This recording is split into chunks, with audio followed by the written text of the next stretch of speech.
Perkenalkan, nama saya Veronica Mishina Darire. Saya dari kelas 12 Farmasi B. Pada kesempatan kali ini, saya akan melakukan praktek untuk ujian sumatif tengah semester mata pelajaran MPPIL.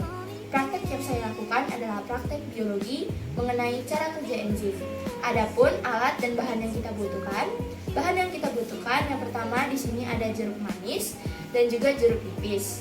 Kemudian ada susu bubuk Denko. Selanjutnya ada air putih biasa, serta alat-alat yang kita gunakan itu ada gelas, pisau dan juga sendok, ada talenan dan juga mangkuk.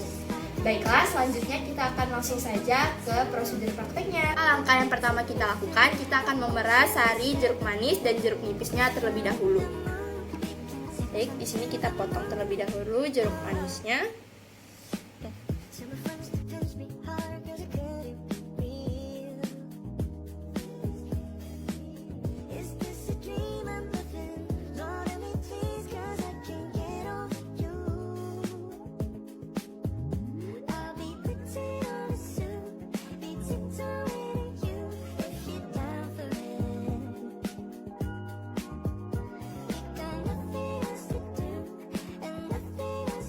Kita potong jeruk nipis untuk mendapatkan sarinya.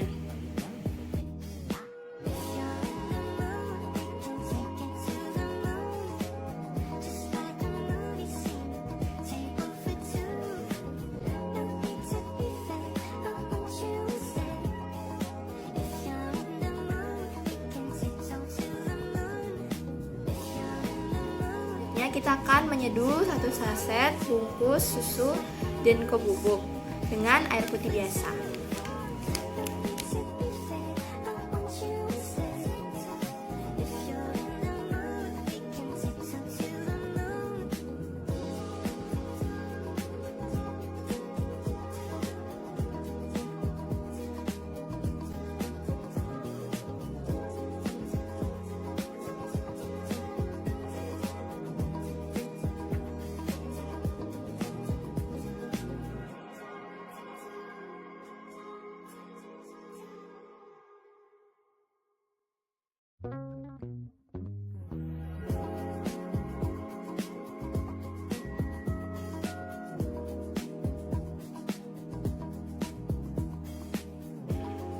Setelah itu kita akan bagi dua di masing-masing gelas.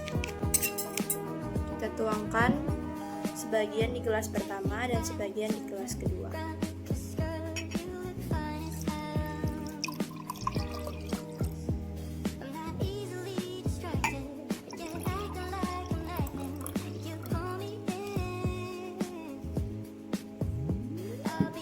Setelah kita bagi dua sama rata, yang gelas pertama akan kita tuangkan dengan jeruk manis.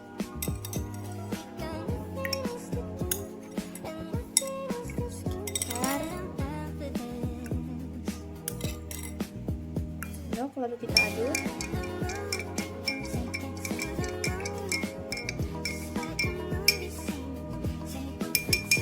Satunya lagi akan kita tuang dengan sari jeruk nipis.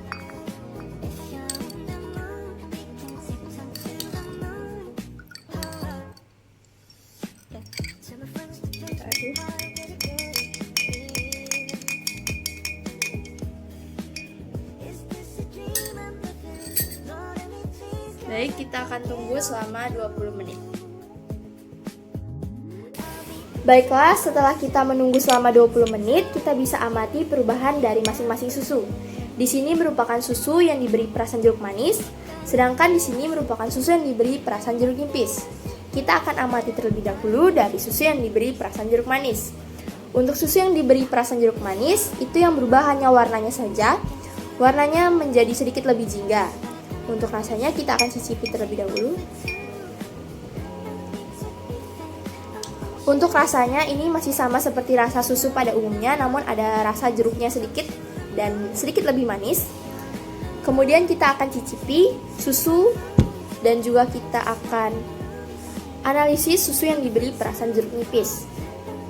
Susu yang diberi perasan jeruk nipis itu teksturnya sedikit berubah, sedikit mengental dan terapung ke atas, dan ada perbedaannya di sini. Untuk rasanya kita akan cicipi terlebih dahulu. Untuk rasanya, susu yang diberi perasan jeruk nipis ini rasanya asam dan sedikit pahit. Dan mengapa hal ini bisa terjadi? Saya akan jelaskan terlebih dahulu dari pengertian enzim sendiri. Enzim sendiri merupakan biomolekul protein yang bersifat katalis dalam sistem reaksi kimia organik.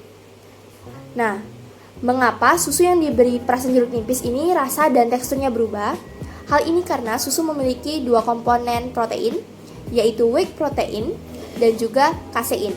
Whey protein sendiri itu tidak tahan terhadap panas, sedangkan kasein itu tidak tahan terhadap rasa ataupun pH yang asam. Dan mengapa susu yang diberi perasan jeruk nipis ini rasanya asam dan juga sedikit pahit?